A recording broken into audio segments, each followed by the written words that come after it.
Welcome everyone. I hope you enjoy this interview that's coming up with former Saints captain Dean Hammond, very kindly carried out for the Two Saints show and on behalf of the Two Saints show by Adil Tariq and his brother Hassan. Enjoy. Hello. Hi Dean, this is Adil speaking from the Two Saints show. How are you doing, Dean? I'm very well, mate. How are you? Yeah, I'm doing good, thanks. How's everything going during the lockdown with the family and that? Yeah, not too bad. Not too bad. It's we're adapting, but no, it's been okay. The kids are homeschooled, so my wife's looking after that, and just trying to keep busy and active. But yeah, we're adapting. Put it that way. Well, that's good. I've been seeing the Dean Hammond fitness live, which is good to see that you're trying to keep the fans in good shape during this difficult time. Yes, it's something that I've wanted to do for a while, and it's something that's obviously with the situation we're in that has pushed me to do it, and I'm really enjoying it. It's I love fitness. I've always loved fitness, so I would doing it every day anyway. So anyone that joins in and joins with me and enjoys fitness as well, then we can get a good workout together, and it's nice to share and help people, and just a little bit of today. You kind of feel as though you've got a bit of company, a bit of different company. So yeah, it's been nice. Yeah, it's been good. I mean, I've seen Adam Lallana's been doing it on Instagram. Maybe you should go live with him. Could probably teach him a thing or two. Yeah, that would be nice. It'd be nice to be fair. Yeah, you're right. It would be nice to get a few ex-footballers involved. Yeah, but I think they know what I like. I think they think I push them too hard because I love my fitness, and I was always fit when I played. So I think they're giving me a wide berth at the moment because I don't want to work too hard. Yeah, well, you played a long career. I think, did you retire? Was it around 35, 37? I'm 37 now, so I finished when I was about 34. So yeah, it's been about 3 years since I officially finished playing professionally. So it's been a while.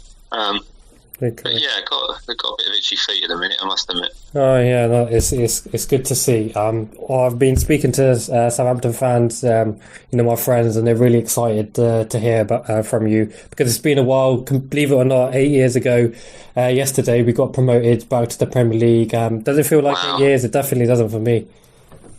No, it doesn't. No, obviously the memories that I have and what I can remember of it feels like yesterday, and just great memories, great experience. Love my time there, and moments like that happen in your career, and obviously with back-to-back promotions from League One to the Premier League was a massive achievement and a fantastic achievement for the club. But no, it doesn't feel like 8 years ago. It feels like it was just like yesterday, and you wish you could go back in time. But if I could go back to that moment and really relish that even more, that would be fantastic. Yeah, it was a great day for the club, great spectacle. It's good to have seen that the club are still in the Premier League, and we've pushed on. We've had some great success, achieving, record points and things like that. And it wouldn't be possible without yourself and the rest of the squad, Nigel Adkins, and having belief that Southampton could come back to the Premier League. No, thank you. Yeah, thank you for that. No, it was personally, it was a privilege and a joy to play for Southampton, and a huge football club. It was brilliant playing for the club with really good players, very talented players, good people, very family club. So it's big in the community as well. So no, it was a brilliant part of my life. I really, really love playing it, and it's great to see the club doing so well now. An established Premier League club where it should be, because it is a huge football club with amazing support, big support. So hopefully the club can keep pushing on, can keep making progress, and let's see where they can go in the future. Yeah, it was really good to see you come back for the testimonial for 4 years ago. Kelvin Davis won. That was it was good to see all the players and show them our appreciation for what they've done for the club. But let's go back to when you are at Colchester United and the phone call came and the interest came from Southampton. What were your thoughts and feelings at the time? Well, initially, I was surprised. The phone call came from Dean Wilkins, who was assistant manager at the time, who I'd worked with previously at Brighton, and just wanted to speak to me to sound me out whether I would be interested. We'd just beaten. I was at Colchester, we'd just beaten Norwich 7-1. Yeah. So we were top of the league, and Southampton were obviously on the point deduction of -10. But to get the opportunity have interest from a club like Southampton, as soon as I knew of the interest, I wanted to sign, and I made that known to my agent and the club at Colchester. So thankfully it happened, and it was a big move, and I knew it was going to be a challenge because we were on minus 10 points, but I knew the ambition of the club. I spoke to Dean Wilkins, I spoke to Alan Pardew, I spoke to Nicola Cortese, and they just sold me the club. So as soon as I spoke to them, I knew it was the move for me. So I was grateful that it happened in the end. Yeah, we're grateful you signed for us, because you're an amazing player. You captained the team, which was something quite substantial. So when you came and you spoke to Cortese, did he relay the ambitions that you want to get back to the Premier League? Because obviously we were on the minus 10 points deduction the first season, and everyone was hoping we'd get the playoffs, but we marginally missed out. So what was the ambitions when you spoke to Cortese? The ambition was, like you say, it was for promotion. Yeah, it was obviously Nicola was an ambitious man. The owners were ambitious. Alan Pardew was obviously the manager at the highest level, and now was manager in League One. So you could see the intent of the club.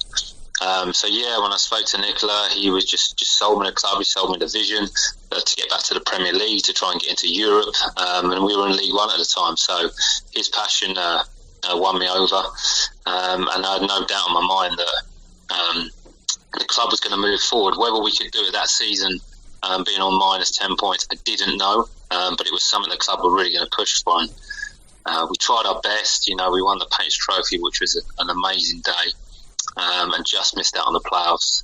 But we had a really good season that year, and it built the foundations for this success moving forward. Yeah, it was a very good season, and take us back to that Johnston Paints Trophy. We've been through a lot of hurt as Saints fans. Not being convinced by the team over the last couple of years, and the owners gone into administration. It was really like a great day out for the fans to go and enjoy a bit of success at the club.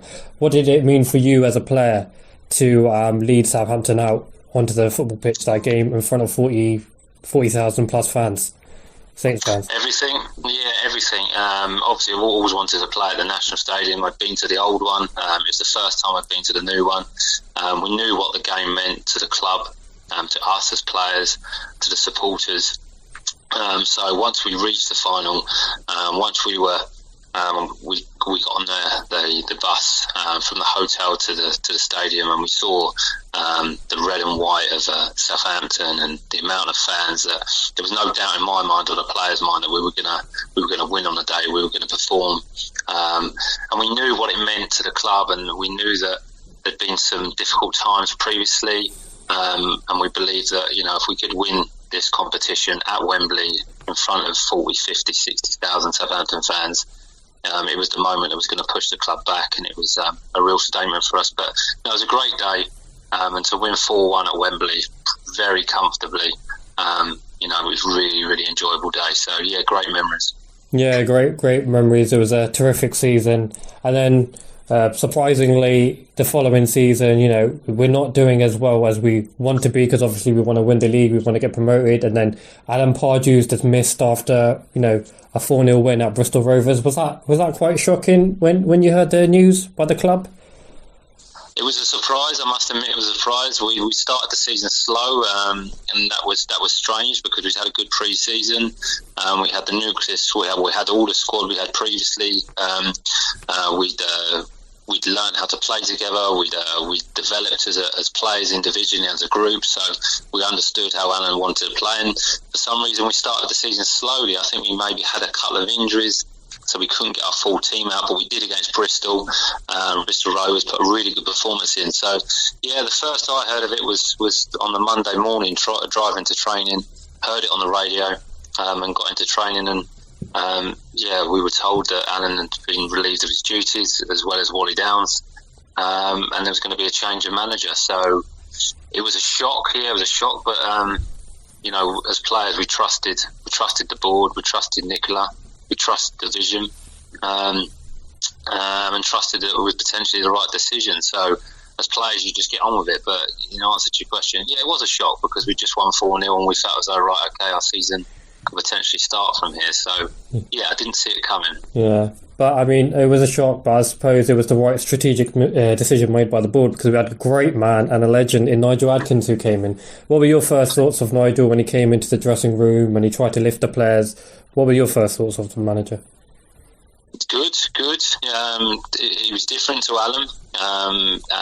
Very different styles, different philosophies of football. Nigel came in and he was bright and he was bubbly. Had real enthusiasm around the club. Got the players together. Wanted to be close to the players. Wanted to change our style. So no, I really enjoyed working under him, and the first impressions were good. But I think it took us a few games to get going. It took a few good weeks of working really hard in training to understand what he wanted from us as a team, and to change into more of a passing style, to play out from the back, to build the play up a bit slow and a bit more controlled. But no, I really enjoyed working under him, and but he was different. He was different to Alan, and like you say, he's a legend at the football club. What he achieved there was fantastic. So yeah, it was a pleasure to work under him. So it was an amazing season when Adkins took over. Do you have a favourite game from that season? I know I do. I don't know really. Put me on the spot there. I'd probably say it's got to be the last. It'd have to be Plymouth away or the last game of the season because obviously of promotion and what it meant to us. All that hard work that we put in all season. Yeah. And we finally achieved promotion. So the game away at Plymouth when we were promoted but weren't mathematically promoted was a great day. Good celebrations afterwards, and then the final day of the season when we beat Walsall was a special day to be able to be officially promoted at home in front of our own fans. Was a really, really special day. So yeah, I'll never forget that. I think there's definitely a few good memories there. I think Oldham 6-1, that was good. Was it 6-0 quick? That was a great memory. And definitely Brighton, that was one of your clubs. That was a good one. But obviously we got promoted that season, but we had a young man in Alex Oxlade-Chamberlain. He was only 17 years old at the time. Did you see him having a bright future in football? Because obviously he's gone on now to win the Champions League and things like that. So what were your first thoughts of young Alex? Exactly that. He was a bright talent, very talented player, so quick. I've always said it with Jambo, he's probably quicker running with the ball than without it. Naturally a centre midfield player, which he's developing into now at Liverpool. But we played on the wing for us because he was that quick. But yeah, when he first came over to train with the first team, no fear. When he first joined us, he looked like he was about 12, but he had no fear. He was confident in himself. Lovely bloke. Yeah. He just settled into the group really well. Wanted to listen, wanted to learn, but no, he was rapid, quick, aggressive with the ball, and he struck the ball so well. So he only probably trained with us a couple of times, and then he was moulded into the first team squad, and rightly so, because and then moved on pretty quickly because he was so young and so talented, and Arsenal saw that and made an offer, and the club obviously accepted it. But I could see he was going to go on and have a special career. Yeah, it wasn't the result we wanted, but one of my favourite games was game you scored in 4-4 against Peterborough. Well, I don't know if Alex meant it, but he chipped the keeper. What a goal that was from the tightest of angles as well. But yeah, you're a great player. So going into that season, and you've been promoted to the Championship, and you lost Alex for 12 million. Did it kind of demoralise the dressing room that we've lost this lad and things like that? Because obviously he was a star player for yourself. So what was your ambition going into that season? Because everyone thought, let's stabilise, because obviously Nicola had this 5-year plan, 2 years League One, 3 years Championship. Was it going through your head, promotion, or what were your thoughts at the time? Well, the thoughts were the target was promotion. So within the group of us as players, within the club, it was promotion. The manager made that very clear to us that when we came back from pre-season, for pre-season to prepare for the Championship, that we were going to go for promotion. We'd kept most of virtually all the squad together except for Alex. Yep. There was a few additions to the squad, but we were confident as players that we had momentum. We were good enough to compete at this level. So the message was loud and clear that we were going to work and try and achieve promotion, whether we could do that or not, but that was the target. So we had that set out to us, and we were at a big club at Southampton, even though it was in the Championship, we'd only just come up. Yeah. Southampton's a big club in the Premier League, so we were going for promotion that year, and it turned out to be a fantastic season. Yeah, it was definitely a fantastic season, great one to watch as a Saints fan. Even now, it's compared to when we go through, when I'm just chatting with mates, compared to some of the great seasons we've had in the Premier League, but that season, it's just from minute go, we were just on it. The lads were on it. You were playing great, doing amazing. I read a stat the other day that we stayed in the top 2 the whole season which is incredible consistency. But everyone's been coming in with the questions, and obviously you scored on the opening day against Leeds United in the opening goal of the season. What a strike it was with your left foot. Honestly, whenever anyone mentions your name, I just remember that goal. What was going through your mind in that game? And so do you know what? I don't know really. It was one of those games where because we had real competition for around the whole squad, especially in midfield with myself, Morgan Sliding, Jack Cork, Richard Chaplow, that I knew I had to perform. I knew that I had to be my best to try and keep the shirt. I was luckily chosen to play the first game of the season to lead the team out. So no, I didn't think that I was going to. Anytime I got the ball, I was going to shoot or score. But it just kind of. I remember getting the ball and taking the ball off Gulli Prado in the middle of the field and just running with it. Opened up. Yeah. Why I shot on my left foot, I don't think I ever did it again. So no, it was a good strike and. Very, very happy when it went in. Great way to start the season for me personally and for the team. And it was a good feeling to score in front of the home fans. It was a good way to start, and it was a good way to get ourselves off to the season, especially against a team like Leeds, who are a big club in that division, who are going for promotion themselves. So we set our marker out early, set our intentions out early, and I think that really gave us some belief to push on into the season. Yeah, it showed a big statement by the club, and I think even the fans were shocked. We beat Leeds 3-1, then we went on to beat Ipswich away 5-2, and there was a surge of belief amongst the fans, even though there were big clubs in West Ham going for promotion, and Cardiff and Southampton, obviously Leeds. But there was definitely a great belief that we're going to go do it, and we were just so consistent the whole season. And I think we just missed out on the league, which was it was a little bit of tough luck. But I think we played so well. But going through that season, what was it like to play in the 2 South Coast derbies? Because the rivalry between Portsmouth and Southampton, how huge it is. What was it like to play in a South Coast derby? Brilliant, loved it. Obviously, that was probably the only disappointment of this. Well, the 2 disappointments of the season were obviously the games against Portsmouth, where we believe we should have won both, and not winning the league.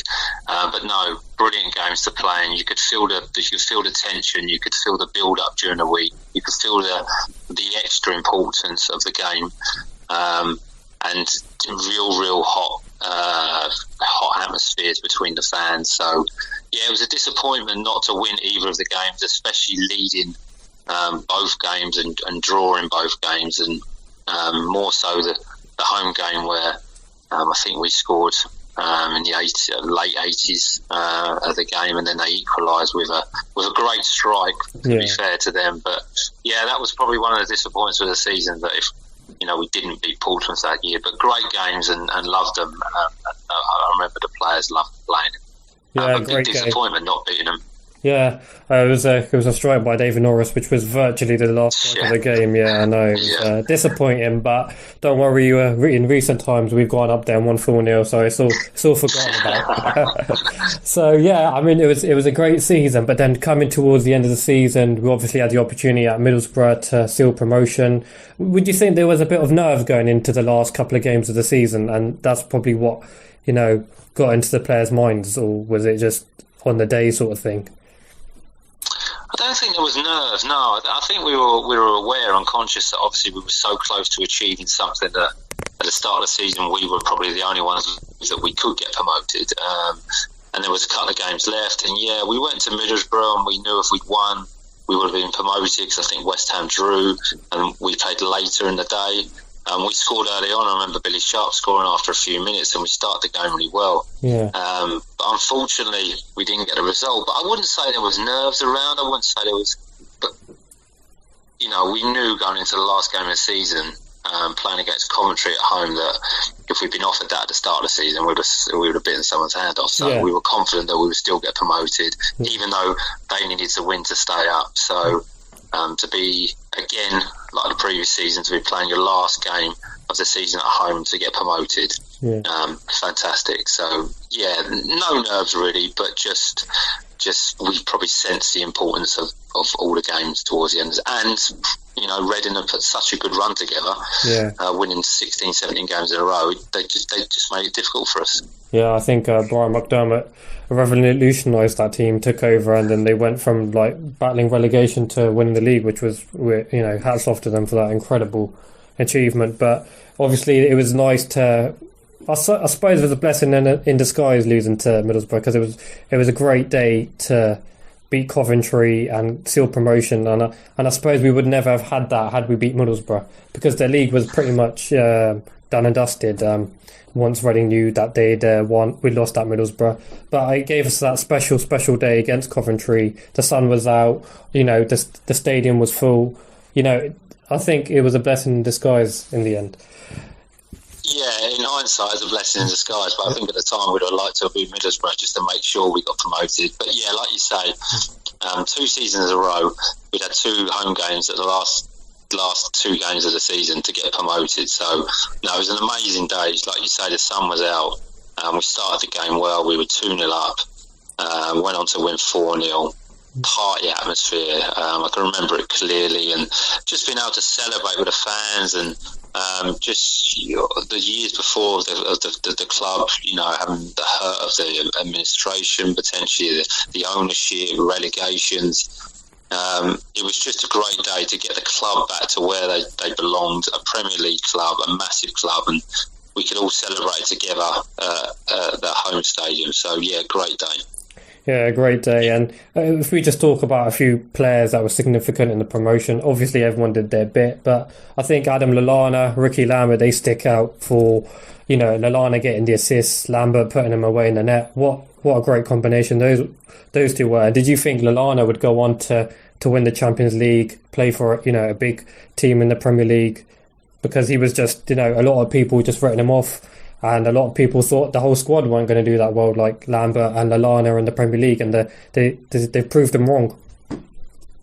Yeah, that season, like you say, there was a lot of players that contributed. There were a lot of players that did their job, but them two in particular were fantastic, and they had a real connection between each other. Like you say, Adam with his assist and Ricky with all his goals were both brilliant. And they had huge impact on us, and give us real belief as a team, because when you got them two at the top of the pitch, knowing they can create or score goals, it makes a real difference. But yeah, Adam, I would still say to this day is one of the best, or if not the best player I played with in my career. So talented, worked so hard in training. Had natural ability, but was really hungry to improve every day, and loved his football. So, I did see that he would go on to have a fantastic career, and he proved that in the Premier League. And the same with Ricky, that Ricky went on to play for England, same as Adam. So, Ricky and Adam probably proved people wrong in their career all the way through, so they deserved everything they got, just because they're good players and good people as well. So lovely to see how well they've done. Yeah, and you have Morgan Schneiderlin, who went on to enjoy quite a bit of success with Southampton and obviously play for France, and then Fonte, the surprise package, goes on to be a European Championship winner with Portugal. So that squad had tons of potential in it, and it must have been amazing to play with those sort of great players. But also what was Kelvin Davis like? He had the opportunity to play for West Ham when the club went in administration. He turns the car around and says, no, I want to stay in Southampton. That's where my family is. How significant was he in the dressing room? Because obviously you were team captain and he was club captain. What was it like to have him around? Brilliant. So much respect for Calvin. First of all, what a player. What a goalkeeper. And like you say, a really brave decision to stay on it. At Southampton, but I believe he could probably see the potential. But no, he was a huge influence on the dressing room, to the players. Set an example in training, set an example as a man, And if you needed anything, if you needed some advice, if you needed a chat with him, the players could go to him. So he was massive, and he had the respect of all the players in that dressing room. So he had such an impact from when I joined to when I left. So a lot to thank Calvin for, and he was great. He was the club captain. He led, like I say, he led by example, and he was really good to me when I was given the armband. Supported me. So another player that had a real impact on why the club was so successful.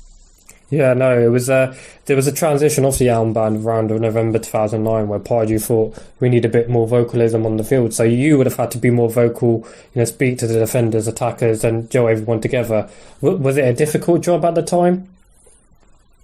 No, to be captain or to be captain? No, I mean, it was a pleasure giving the armband. I'd done it previously at Colchester, I'd done it previously at Brighton, so it was something reasonably natural to me. I would say I'm more of a leader on the pitch than necessarily off it.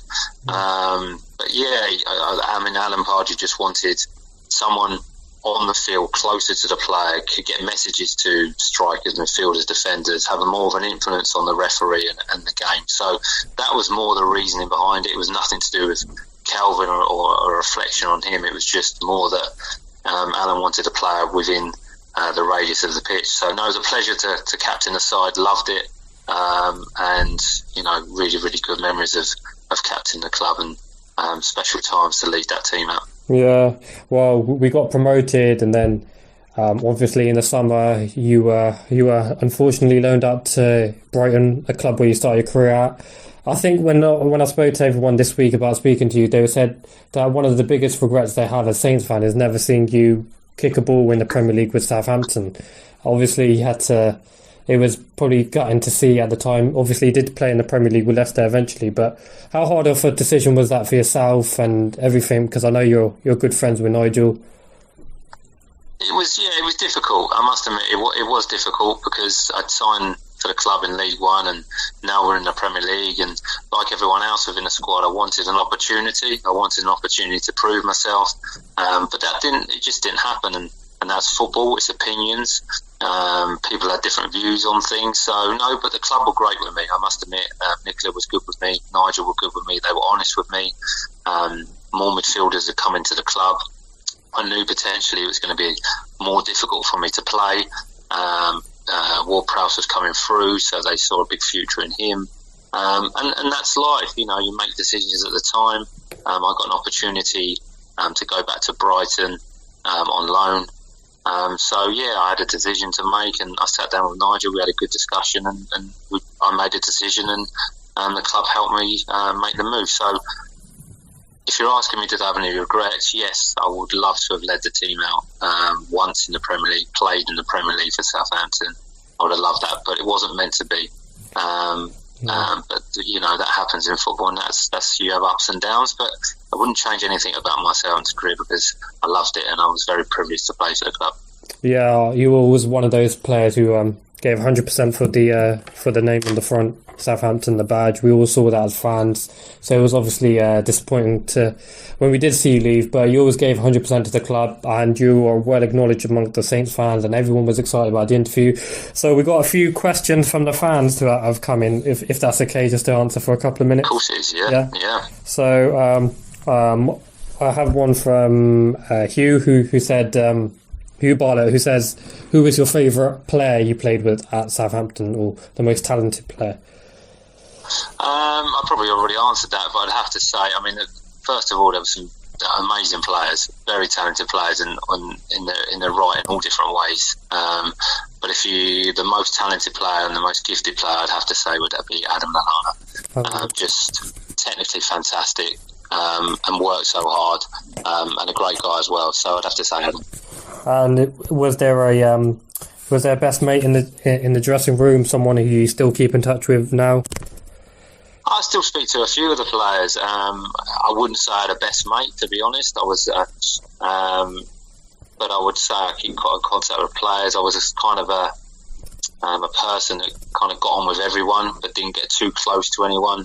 So I wouldn't say I had a best mate there, but I still speak to some of the players, and we still speak about memories of being at the club. So I wouldn't say best mate, but got on with everyone. Was there a favourite game in the red and white? So what was your favourite game at Southampton, I suppose? Oh, it's a good question. That I must admit, I enjoyed the Leeds game because obviously scoring that goal. But favourite game, I'd have to say, would just be that. Even though I came off injured after about 25 minutes, would be the last game of the season to get promoted to the Premier League. That was just such an achievement of back-to-back promotion. So I wouldn't say it was my most memorable game, but what it actually meant, I'd have to say that game. Yeah, well, there's just a few questions that kept coming up, so we just asked that. But to finish off, Dean, we'd love to have you back at Southampton. Do you ever see a future in coaching or coming back to the football club? And, because obviously you've got Kelvin there in a coaching role, could you see yourself coming back to the club in a coaching role in the future? I would love to. I'd love to come back to the club in some respects. That would always be an ambition of mine. Whether it's coaching, whether it's maybe part of the media, maybe it's. I was loan manager at Leicester City for a while. So, in some capacity, I would love to come back to the club because it holds great memories and got real affection for the club. So, yeah, I would love to work for the club again and be part of it. So, yeah, hopefully in the future one day. So let's see. Yeah, well, it was. I know you had the loan manager at Leicester and coaching like that. So, are you currently doing your coaching badges, or? I've done my level 2. I've done some of my B license, so I need to finish that off. So bits and bobs, really. It's been the last since retirement. It's been a bit up and down for me, a bit here and there, trying different things. I've got 3 children, moving around, so. Probably just settle my roots now, so I'm just figuring out what I really want to do for the rest of my life, and I love my fitness, so I've got my fitness business, but yeah, I would love to get back involved in football because I think I've got something to offer, and I'd love that to be at Southampton. Yeah, no, it would be amazing. You're always welcome at the club, and we hope once everything gets back to normal, we can see you at St Mary's again, and perhaps come out on half time like the old legends do, and give us a couple of your thoughts. Do you come to Saints much? I have been. Yeah, I've been back a few times to watch a few games, which is always nice to see games and. Be at the stadium because it just holds such great memories. So I've been back a few times, not as much as I'd like because I was living in Leicester for a few years. So, but now I'm back down south again. I'll try to get a few more games. But yeah, I love coming back. Yeah, it was always great to see. Thanks a lot, Dean, for your time. It's amazing that you've done this. We were just trying to get a couple of players. We tried a few of them, but we really wanted you to get you yourself. I know Jos has done a few podcasts and Richard, but it's good to hear from you. We're all grateful. I know where this goes on air, it's gonna be quite popular. It's really, really good hearing from you. And on behalf from all the Southampton fans, thank you for everything you've done for the club. You're an amazing player and an amazing person. Thanks so much. Thank you. I appreciate that. It's really good. No problem. No problem at all. Take care. Thank you. Bye. Thanks, mate. Stay safe. Thank you, mate. Bye. Bye. Well, there we go, everyone. What a fantastic interview that was with Dean Hammond. Thanks very much for Adil Tariq and his brother Hassan for carrying it out for us. Fantastic job, guys. First one they've done for us as well. Absolutely brilliant. Well done. Really appreciate that. Massive, massive thanks to both of you. Huge thanks to Dean Hammond for doing it as well. We'll catch you all soon with our next edition of the Two Saints Show podcast.